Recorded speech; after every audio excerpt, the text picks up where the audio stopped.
Elvis Drive-In. I used to do with my dad here in Princeton, New Jersey. I used to go to the Lawrence Drive-In. My dad would take me. We see Elvis double or triple feature. Adam has left the building. No, when Elvis would, one time he was with an Indian tribe or something. He was an Indian. What was that one? Do you know these? I think it was Runaway Joe. Yeah, yeah. And I think they ate like the only cow that gave milk or something like that. Or something. I miss Elvis's movies. I mean, they're still on occasionally. So, Mike Tasker, how did you get this talent? Basically, I come from a musical family, and my older brother Tom, he's been in the band for a long, long time, and I just picked it up, and I was in his band and did a lot of Elvis shtick and Dean Martin and a lot of other entertainers. Yeah, I knew about your singing talent, but we're also here because of your book. Can we get a close-up on this? Which camera am I looking at?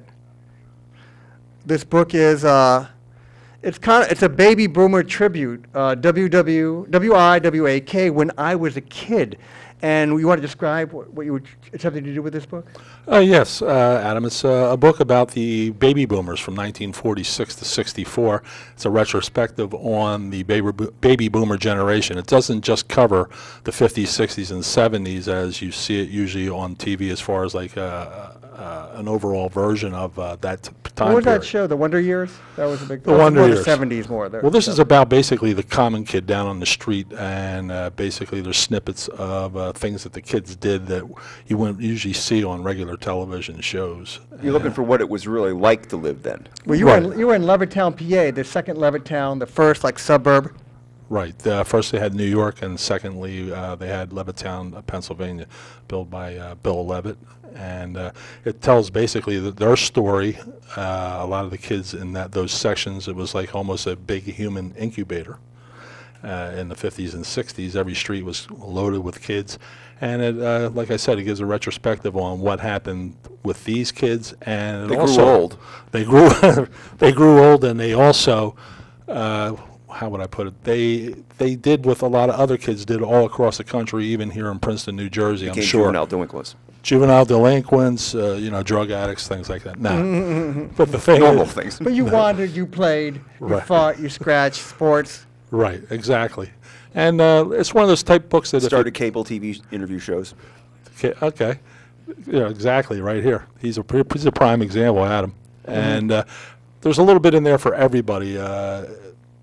You know, what happened in our neighborhood happened in a lot of neighborhoods, but if you read the book, you'll say, well, I remember doing that, or I don't remember doing that. This is what we did. And that's the kind of book. It gets the baby boomers talking, and also lets their children know how crazy their parents and grandparents were during that time. Yeah, and everyone knew your business, too. I remember that part. Exactly, on every street. It's almost like any neighborhood USA. Everybody knows what's going on. What kind of differences would you perceive between growing up today and growing up then? What has changed? The main thing that I know that's changed, when kids come home from school, they automatically go in and they go on the computers and things like that. And when I was a kid, the kids came home, they got into their play clothes, and they were out till dinner and basically wander around the streets. Wander around the streets. Parents would say, "Don't come home until it's dinner time," and that was basically, that's one main difference. We had each other.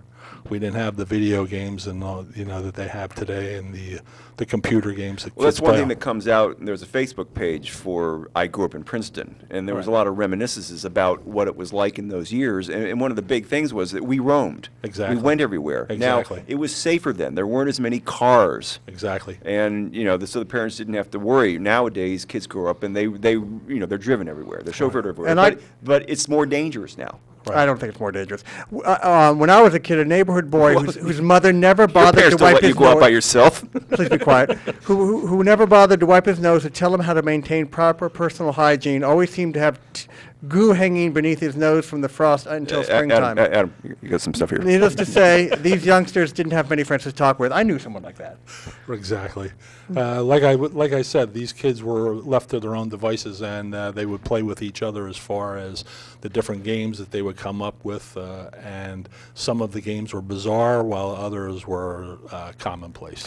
And in our brief time, I like this part too. You called your neighborhood dentist Dracula, Godzilla, King Kong, Martians, the Jersey Devil. Well, you didn't call your dentist that, but those are the people you talked about, you scared each other with. Adam's jealous. He never had a dentist. I had the toilet monster. I was told by my brothers and my neighborhood kids with the toilet monster, and I didn't go to the bathroom for a day and a half.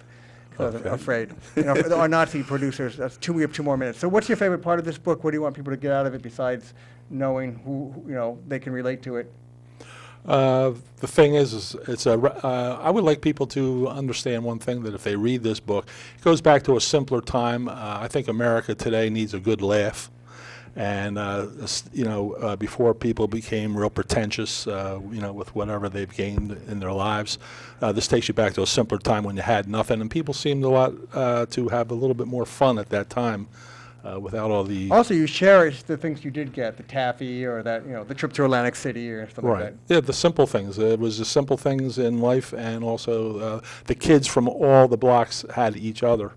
And The blacks, did they allow black people? no, in fact, at that time, Levittown, that's what Levittown became famous for at one point. The blocks That- of the blacks. They had some black family move in, and at that time, as kids, we didn't know what was going on, but basically in the beginning, they tried to stop a black family from moving in, but later on the color barrier was broken, and So the blocks didn't have blacks. I'm trying to be funny, but it's not that great. Yeah, But anyway, Adam, you trying to be funny is not going to work. Anyway, I gotta How think can of- someone in the audience get a hold of this book? Okay, hold the book up because we're being told to move on. okay, basically you go on WeWhack at Amazon.com, and you can get the book, and you can download it on your Kindle.